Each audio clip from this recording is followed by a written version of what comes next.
Assalamualaikum warahmatullahi wabarakatuh. Perkenalkan, nama saya Faraludia Rahman dengan NIM E0F124011. Di sini saya akan menjelaskan tentang kontraksi dan relaksasi otot. Baiklah, yang pertama adalah refleks otot. Refleks otot pada hewan merupakan respon otomatis yang memungkinkan mereka bereaksi cepat terhadap lingkungan tanpa perlu memproses sadar oleh otak. Refleks ini melibatkan berbagai jenis otot, termasuk otot rangka dan otot polos. Pada hewan, otot polos memainkan peran krusial dalam fungsi-fungsi tubuh seperti pencernaan, pernapasan, sirkulasi darah, dan ekskresi. Baiklah, materi yang selanjutnya adalah struktur dan fungsi otot polos pada hewan. Otot polos pada hewan ditemukan di berbagai organ tubuh, termasuk dinding saluran pencernaan, pembuluh darah, saluran pernapasan, dan sistem reproduksi. Tidak seperti otot rangka yang dikendalikan secara sadar, otot polos bekerja di bawah kendali sistem syaraf otonom dan merespon berbagai sinyal dari lingkungan internal hewan. Selanjutnya, karakteristik utama otot polos pada hewan meliputi 1. Tidak bergaris-garis atau non-striated. Otot polos tidak memiliki pola garis-garis seperti otot rangka karena susunan protein aktin dan myosinnya lebih tersebar. Kedua, gerakan lambat dan berkelanjutan.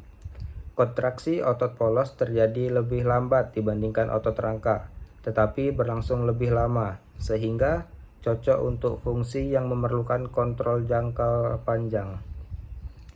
Yang ketiga, kontrol dan sistem saraf otonom.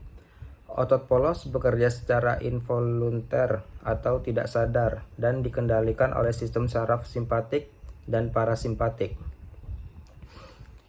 Materi selanjutnya adalah mekanisme kontraksi otot polos pada hewan.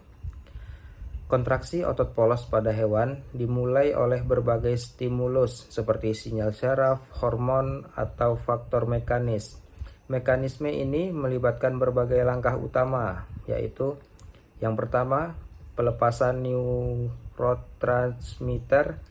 Sistem saraf otonom melepaskan neurotransmitter seperti norepinefrin atau asetilkolin ke sel otot polos. Kedua, masuknya ion kalsium, Ca2+. Neuron transmitter memicu pembukaan saluran ion kalsium pada membran sel, sehingga meningkatkan konsentrasi Ca2+ di dalam sel. Ketiga, aktivitas kalmodulin. Ion Ca2+ berikatan dengan kalmodulin, protein yang mengaktifkan enzim myosin light chain kinase atau MLCK. Keempat, fosforilasi myosin. MLCK memfosforilasi rantai ringan myosin, memungkinkan interaksi antara aktin dan myosin sehingga terjadi kontraksi otot. Kelima, kontraksi berkelanjutan. Kontraksi berlangsung selama ada cukup ion Ca2+ dalam sitoplasma. Materi selanjutnya adalah mekanisme relaksasi otot polos pada hewan. Relaksasi otot polos terjadi ketika stimulus yang menyebabkan kontraksi berhenti atau saat sistem saraf memberikan sinyal untuk merelaksasi otot. Mekanisme relaksasi melibatkan 1. Penghentian pelepasan neuron transmitter. Sistem saraf berhenti melepaskan sinyal kontraksi. 2. Pengurangan konsentrasi Ca2+. Ion Ca2+ dipompa keluar dari sel atau disimpan kembali ke dalam retikulum sarkoplasma. Ketiga, aktivitas myosin light chain phosphatase atau MLCP.